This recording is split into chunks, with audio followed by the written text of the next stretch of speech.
I remember sitting down in a conference room and watching this purple and blue FPS game on console and scratching my head and saying, was this really going to be it? Was this going to be the thing that defined Xbox? And obviously 10 years later it proves that that was the kind of the seminal moment for us, the beginning of Halo as an Xbox game. Not only did Halo 1 bring the FPS to the console, it also brought story. Cortana. I've spent the last 12 hours cooped up. The combination really established sort of a new genre, if you will, of FPS console story expectation. Halo did a lot of really conventional storytelling through cinematics and cool voice acting and great music, obviously. But I think some of the storytelling that happens in Halo that's most inspiring to me is the storytelling that happens through the environment in the sandbox. While you were hit with all this great fiction that you could really kind of delve into and try to understand more about, at the same time you could just pick it up and play. All of that kind of came together to make a game that had not necessarily was completely different than what previous shooters had done, but got all of its individual formulas so excellently perfect. You had this incredible first-person shooter experience that I don't think anyone had ever even come close to before it. Halo was the beginning of me playing console games with my friends, and that's still how I always think about it.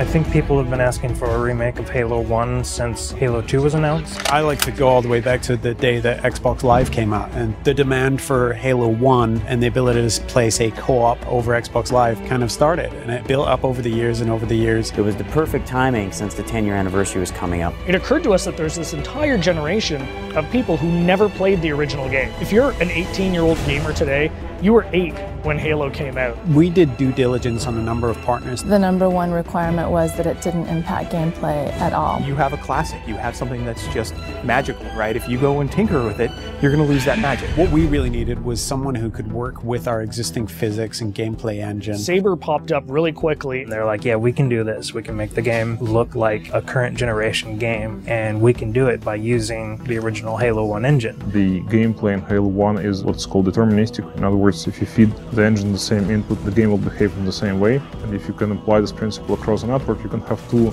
game worlds completely in sync. So rather than simulate Halo's original gameplay or Halo's original physics, we're able to actually use them completely. So the car is nice and shiny, but the engine is fairly old, but so we had to make sure that it all kind of fits together.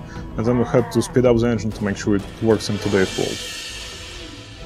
We've done some deliberate things. The library is easier to navigate now. We use lighting and textures to make it a little bit simpler. The pillars are covered in holograms on one side, or they're more decorated on the other side. From what we've noticed, it actually seems to help people that aren't familiar with the library figure out where they're going. Truth and Reconciliation is one of the best examples I can give. If you come to that first interaction and then you make your way towards a cliff, you can look up and see this unbelievable skybox. And so having all these updated graphics has really made the game, to me, just more immersive. I still remember the first time I saw someone switch to graphics. I didn't know that was actually going to be a feature until I saw someone do it. In a lot of ways, it was a very, very fine balancing act. Because again, we're running all the original Halo 1 animations, so it's the original Halo 1 skeletons for those characters needed to be rebound into the updated meshes that we had brought over from Halo Reach and from Halo 3. For example, the Elite actually has an elongated neck, so they're a little bit more squat and compact. Cracking the case in 30 seconds. Welcome back, sir. We'll have you battle ready stat. Master Chief's iconic, and he has to look like a hero, and he has to look just right. Chief's armor was a tough process. We went back and forth on that for a long time. Originally, we were using a Mark V armor that's built in the multiplayer component of Reach. We just kept coming back, and it just didn't look like Master Chief. The first stuff we put out around E3, I think the forum reaction was instantly, Chief looks wrong, his visor's too big, the color's all wrong. Some people thought we were doing it intentionally as a retro. If you saw the original Chief from like 1999 era, he had a really tall, very matte reflective helmet. It actually looked similar to that. The thing about this group working on this project is that we are very, very passionate about getting this right. We iterated on that probably 6-7 months before we finally got a final Chief's armor that I think looks awesome. One of the number one asks that we had for a Halo remake was we want co-op over live. The original Halo 1 campaign experience had already been designed for cooperative play. You notice when you're getting out of the initial cryotube, there's actually 2 cryotubes for the first cinematic. It definitely creates another challenge for us when you're playing with somebody else, but we obviously wanted to support that. The code base was built 10, if not 15 years ago, so we had to figure out how this code base is structured, how it was designed. We had a lot of people work really long hours to make it happen and to really really code it ultimately from scratch. It's pretty seamless, so you'll go into the campaign lobby, and there you'll see your friends who are online playing the game. You fire off an invite to a friend, and they'll be able to join you, allowing you to play what was originally a split-screen cooperative campaign experience, now across live. Skull on. Classically, skulls in Halo tend to affect behavior, which means the AI needs to support those behavioral changes. How do we create something that alters gameplay? Well, one of our fundamental tenets is keeping gameplay the same. Skulls are one of the tools we're giving the player that if they do want to change their gameplay experience a little bit, they can do it. The benefit to this is that most of these skulls are brand new. You've never seen them before, you never played them. Like Malfunction, where random HUD elements disappear whenever you respawn. Boom is a skull that increases the radius of explosions, making explosions more dangerous both for the Covenant and for the player. That in combination with something like Grunt Funeral means that you become very afraid of grunts.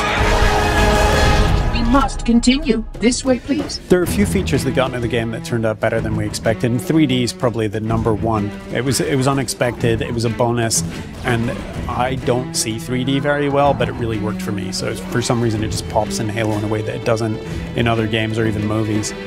Yeah, I'd say the feature that surprised me the most was Connect. So we've got a number of voice commands throughout the course of the game. Things like grenade, reload. At a point during the game when you're playing, you can say analyze, and this mode comes up where you can almost capture items. So you move your cursor over, say, an elite or a grunt, and in the library, you can go in there and see the things you've captured, move the model around in 3D, and it gives you a bit of a breakdown and explanation of what those characters are.